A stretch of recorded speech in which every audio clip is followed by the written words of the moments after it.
আসসালামু আলাইকুম সবাইকে। গত ক্লাসে আমরা দেখেছিলাম অ্যালডোল রিঅ্যাকশন।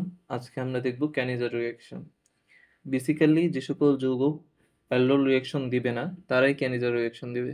তাহলে আসো আমরা গত ক্লাসের মতো অ্যালডোলের যেসব শর্ত ছিল সেরকম ক্যানিজারেরও কিছু শর্ত রয়েছে। এই শর্তগুলো আমরা দেখে নিই শুরুতে। এরপরে আমরা বিক্রিয়া এবং মেকানিজমের দিকে আগাবো ইনশাআল্লাহ আস্তে আস্তে। আসো শুরুতে শর্তগুলো রেখে নিই। শর্ত ১ নম্বর শর্ত হচ্ছে ঠিক অ্যালডোলের বিপরীত, অর্থাৎ আলফা কার্বন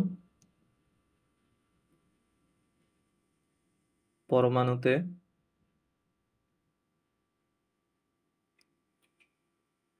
কোনো হাইড্রোজেন থাকবে না।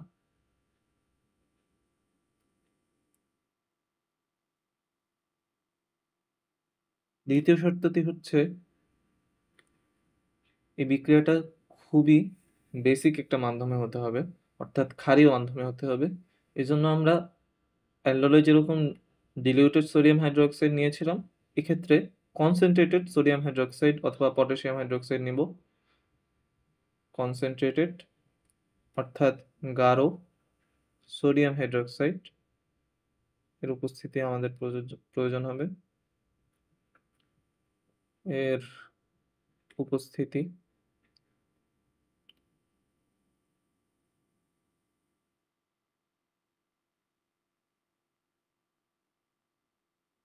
এবং তৃতীয় শর্তটি অ্যালডোলের ঠিক অনুরূপ, অর্থাৎ 2 মোল করে বিকারক আমাদের লাগবে।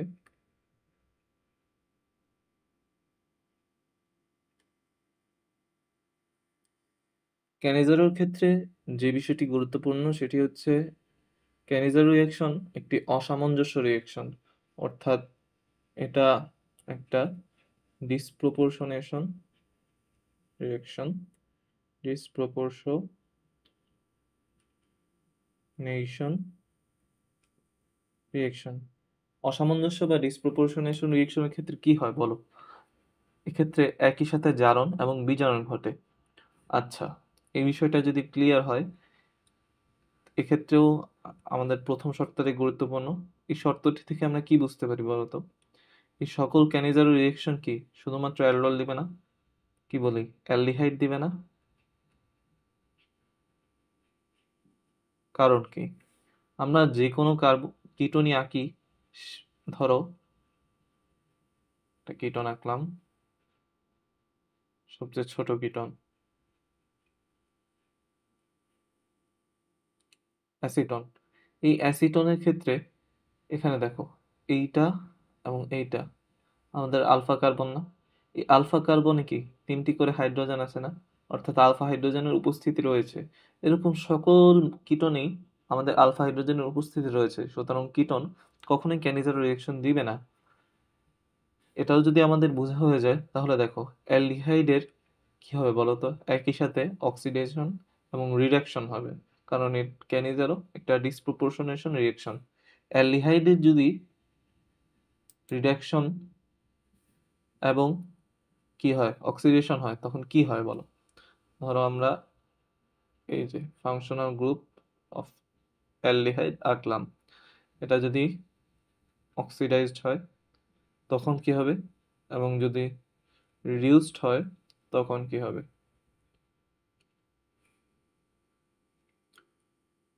আমরা সবাই জানি, যখনই অ্যালডিহাইড অক্সিডাইজড হয় অর্থাৎ জারিত হয়, তখন আমরা কি পাই বলো? অ্যাসিড পাই। এবং যখন বিজারিত হয় তখন আমরা কি পাই বলো? অ্যালকোহল পাই। আচ্ছা, আমাদের এইটুক কনসেপ্ট কাজে লাগবে।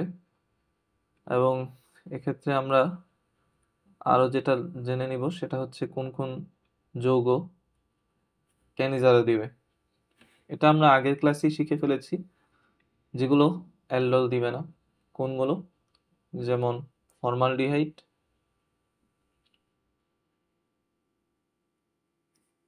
আবার বেনজালডিহাইড,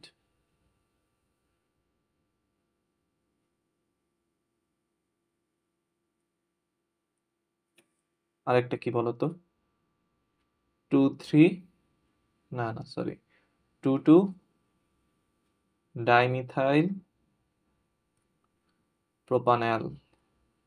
এই যে আমি হাইড্রোজেন গুলো দিলাম না, তোমরা জানো এখানে 3টা হাতে 3টা হাইড্রোজেন, এখানেও 3টা হাতে 3টা হাইড্রোজেন বসবে,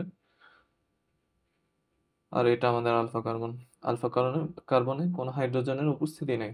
আচ্ছা, এবার আসো আমরা দুটি উদাহরণ দেখে নিই। একটা হচ্ছে এই যে প্রথমটি এবং দ্বিতীয়টি থেকে আমরা ক্যানিজার রিঅ্যাকশনের উদাহরণ দেখি দুইটা। চলো, একটা হচ্ছে কি ফর্মালডিহাইড এটার ক্ষেত্রে, আর একটা হচ্ছে বেনজলডিহাইড এটার ক্ষেত্রে।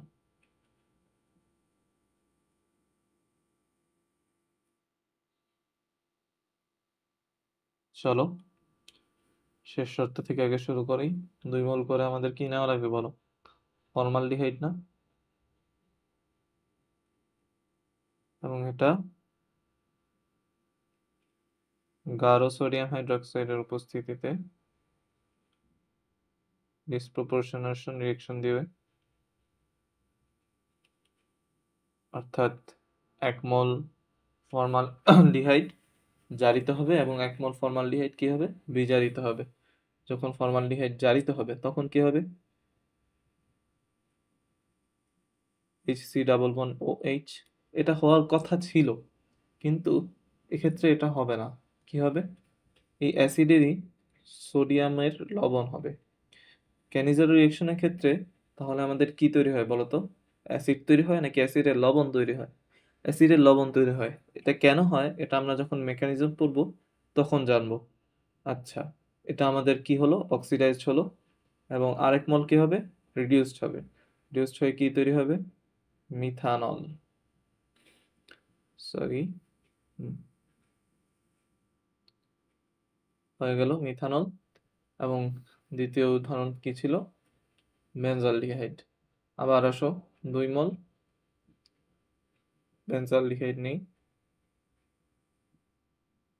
CHO, এবং এটাও সোডিয়াম হাইড্রোক্সাইডের গাঢ় দ্রবণে জারিত হয়ে কি তৈরি করবে বলো? 1 মোল জারিত হয়ে সোডিয়াম বেনজয়েট লবণ তৈরি করবে, এবং আরেকটা কি তৈরি করবে? বিজারিত হয়ে বেনজানল। কি এটা হবে? এটা হবে না। কি হবে? বেনজানল, অর্থাৎ এই হাতে CH2OH।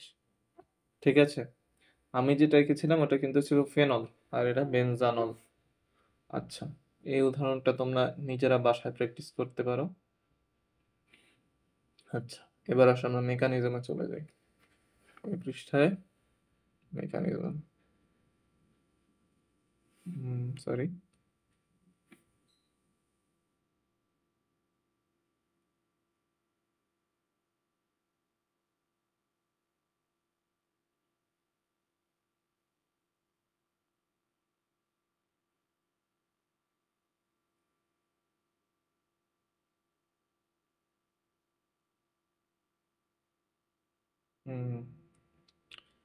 মেকানিজমের ক্ষেত্রে আমি 3টা ধাপ দেখাবো।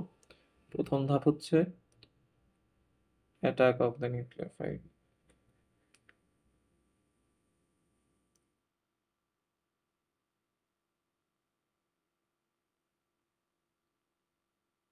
এক্ষেত্রে শুরুতে আমরা 1 মোল, আচ্ছা ফর্মালডিহাইডের ক্ষেত্রে আমরা মেকানিজমটা দেখতেছি, ঠিক আছে। 1 মোল ফর্মালডিহাইড এঁকে নেই, এবং নিউক্লিওফাইল কি এখানে বলতো? যেহেতু এটা একটা খুবই ক্ষারীয় মাধ্যমে বিক্রিয়া সংঘটিত হচ্ছে, সুতরাং নিউক্লিওফাইল হবে আমাদের এই হাইড্রোক্সাইড মূলক। এবং এক্ষেত্রে দেখো এই অক্সিজেনটা আংশিক নেগেটিভ এবং কার্বন আংশিক পজিটিভ কেন বলো তো? কারণ হচ্ছে কার্বন এবং অক্সিজেনের ইলেকট্রোনেগেটিভিটি। সুতরাং এই হাইড্রোক্সাইড এই নিউক্লিওফাইল আংশিক পজিটিভ কার্বনকে আক্রমণ করবে। যখন আক্রমণ করবে তখন এইখানে বন্ডের ইলেকট্রন দুটি অক্সিজেনের দিকে সরে যাবে। তখন কি তৈরি হবে বলো তো? সি এবং এখানে এইচ ছিল, এখানে এইচ এবং এইখানে ইলেকট্রনের মেঘের ঘনত্ব অক্সিজেনের দিকে সরে গেছে, সুতরাং এই ও এবং নতুন বন্ধন OH। ঠিক আছে, 1 নাম্বার ধাপ চলে গেল। 2 নাম্বার ধাপ কি হবে? 2 নাম্বার ধাপ হচ্ছে ইন্টার মলিকুলার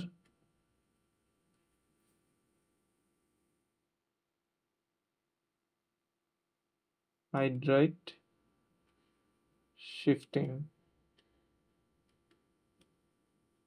বুঝতেই পারছো, এখানে হাইড্রাইড অর্থাৎ H মাইনাস এটা শিফট হবে। কোথায় শিফট হবে?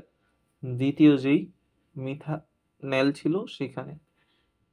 দেখো, আমরা প্রথম ধাপে যে যৌগটি পেয়েছি সেটি আবার আঁকি।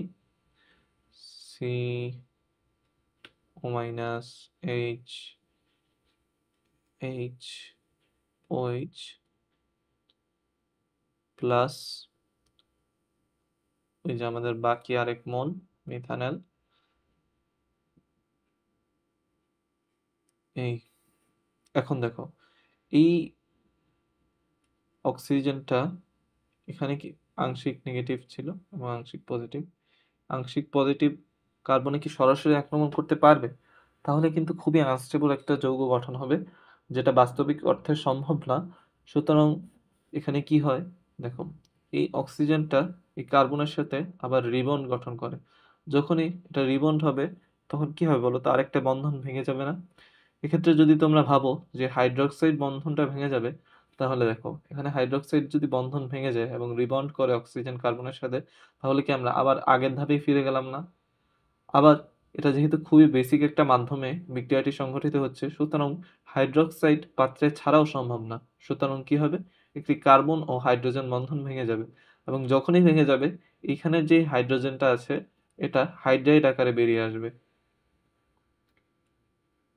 এবং এই হাইড্রাইটই কার্বনকে এই কার্বনকে আক্রমণ করবে। তখন কি হবে বলতো? এইখানে ইলেকট্রনগুলো আবার অক্সিজেনের দিকে শিফট হয়ে যাবে। সুতরাং আগে যদি আমরা এটা লিখি, এই রিবন হলো অক্সিজেনের সাথে কার্বনের, হাইড্রোজেন, এবং এখানে যে আরেকটা হাইড্রোক্সাইড ছিল, হাইড্রোক্সাইড, আমাদের অ্যাসিড প্রস্তুত হয়ে গেছে। এবং এইখানে সি এবং এই যে অক্সিজেনের ও নেগেটিভ চিহ্ন, এইচ ছিল, এইচ ছিল, এবং নতুন একটি হাইড্রোজেন বন্ধন। ঠিক আছে, এবং দেখো প্রথম ধাপে এই যে হাইড্রোক্সাইড মূলক ছিল, কিন্তু আমাদের পার্টে কি কে প্লাসও ছিল না? এই কে প্লাস পার্টটা ঘুরতে ঘুরতে এখানে এসে বন্ধন গঠন করবে। এবং এখানে দেখো এটা অ্যাসিড এবং এটা বেস থাকবে। এই অ্যাসিড এবং এই বেস থাকার কারণে পরের ধাপে আমাদের রিফর্মেশন হবে। রিফর্মেশন, এটাই আমাদের লাস্ট ধাপ। রিফর্মেশন হয়ে কি হয় বলতো? আমাদের কি কি ছিল? সি ডাবল বন্ড ও OH এইচ, এবং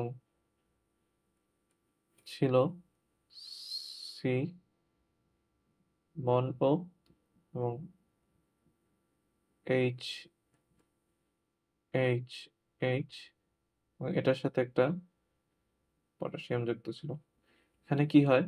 এই হাইড্রোজেন বেরিয়ে এসে এই অক্সিজেনে আক্রমণ করে প্লাস আকারে বেরিয়ে এসে এখানে হাইড্রোক্সাইড মূলক গঠন করে, এবং এই পটাশিয়ামটা এখান থেকে বের হয়ে এসে এই অক্সিজেন, এটা বের হয়ে যাওয়ার পর নেগেটিভ থাকে না, এই অক্সিজেনের সাথে বন্ধন গঠন করে, তখন কি হয়, অ্যাসিডের পটাশিয়াম লবণ তৈরি হয় এবং মিথানল তৈরি হয়। আসলে আমরা লিখি HC ডাবল বন্ড ওকে প্লাস কি হবে বলো, CH3OH।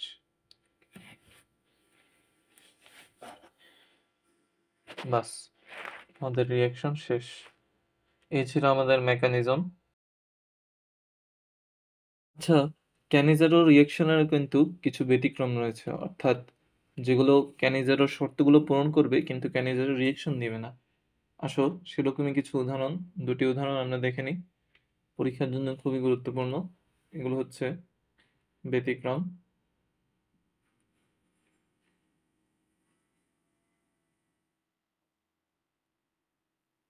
ব্যতিক্রমের 1 নম্বর উদাহরণ হচ্ছে ক্লোরাল।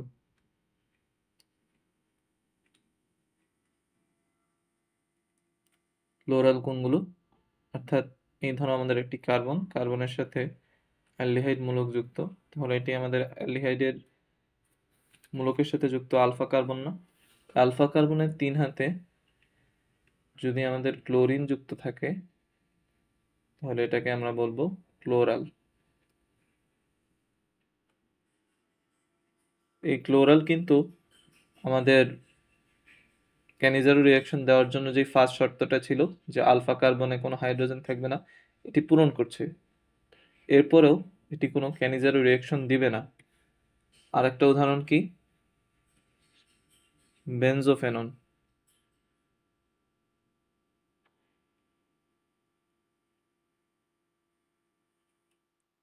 বেনজোফেননের ক্ষেত্রে উদাহরণটা হচ্ছে, এই নামটি কিন্তু অনেক গুরুত্বপূর্ণ।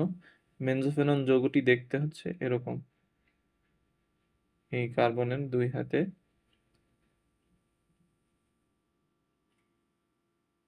2টা বেনজিন যুক্ত থাকবে, ঠিক আছে?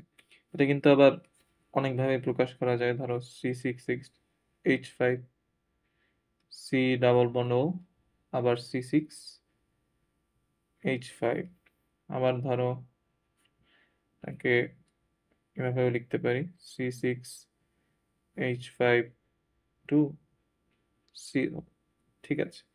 এটাও কিন্তু এই যে এই কোন কার্বনগুলো বলতো, এই যে এই কার্বন এবং এই কার্বন, এগুলো কি আলফা কার্বন না?